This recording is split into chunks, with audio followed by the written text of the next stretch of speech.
म्हणजे दीनानाथ मंगेशकर हे अतिशय रेप्युटेड अशा प्रकारचं हॉस्पिटल आहे आणि स्वतः लता दीदींनी त्या ठिकाणी पुढाकार घेऊन आणि मंगेशकर कुटुंबियांनी त्याच्या पाठीमागे सगळे आपले रिसोर्सेस उभे करून हे उभं केलं। पण ज्या प्रकारे तिथल्या काही डॉक्टर्सनी किंवा कर्मचाऱ्यांनी अतिशय असंवेदनशीलतेनं प्रसूतीला आलेल्या महिलेला त्या ठिकाणी ऍडमिट करून घेण्यास नकार दिला किंवा अधिकचे पैसे मागितले, अशा प्रकारचा जो विषय या ठिकाणी आलेला आहे। लोकांमध्ये अतिशय चीड या संपूर्ण प्रकरणाची आहे।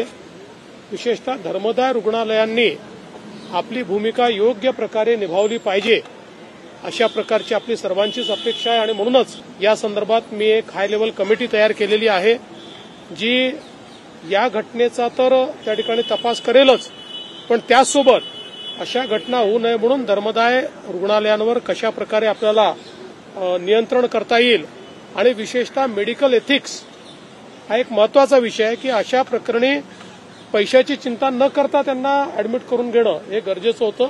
त्यामुळे एथिक्सचं पालन होत आहे की नाही या संदर्भात देखील आपण प्रयत्न करणार आहोत।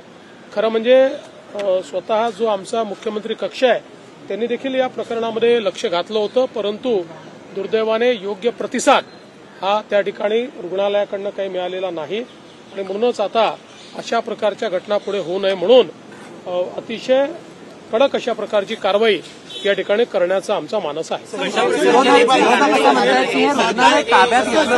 न्यायालयाचे आदेश आहेत मात्र तरीही काय उच्च न्यायालयाचे आदेश असतानाही अशा प्रकारे रुग्णालय वागत आहेत।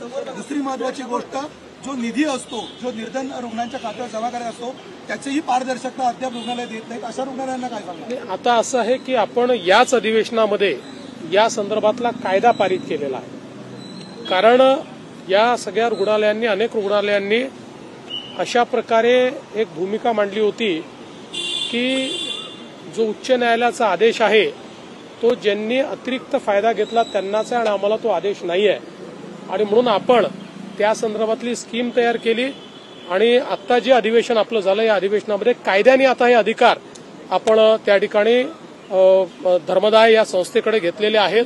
धर्मदाय ही संस्था इंडिपेंडेंटली चालते, पण त्याच्यामध्ये काही ना काही नियंत्रण हे राज्याच्या लॉ अँड ज्युडिशरी विभागाचं आहे।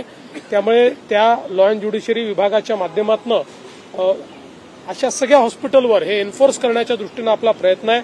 मध्यंतरीच्या काळात आम्ही धर्मदायाची एक प्लॅटफॉर्म देखील या धर्मदाय रुग्णालयांचा तयार केलेला आहे की ज्याच्यावर ट्रान्सपरंटली यांनी किती पैसे खर्च करणं गरजेचं होतं, किती केलं आहे, अशा सगळ्या गोष्टी त्या ठिकाणी नमूद असतील आणि त्या संदर्भात पूर्णपणे त्यांच्यावर अशा ज्या काही त्यांच्या जबाबदाऱ्या आहेत त्याच्यावर नियंत्रण ठेवण्याचं काम हे करण्याचा प्रयत्न आमचा असणार।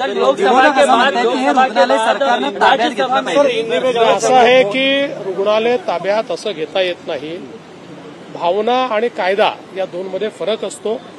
त्यामुळे जी धर्मदाय रुग्णालय असतात ही अशा प्रकारे सरकारला आपल्या ताब्यात घेता येत नाही, पण त्याच्यामध्ये जर काही अनियमितता असतील तर धर्मदाय आयुक्तांना हे अधिकार आहेत की ते त्याच्या संदर्भातले निर्णय घेऊ शकतात।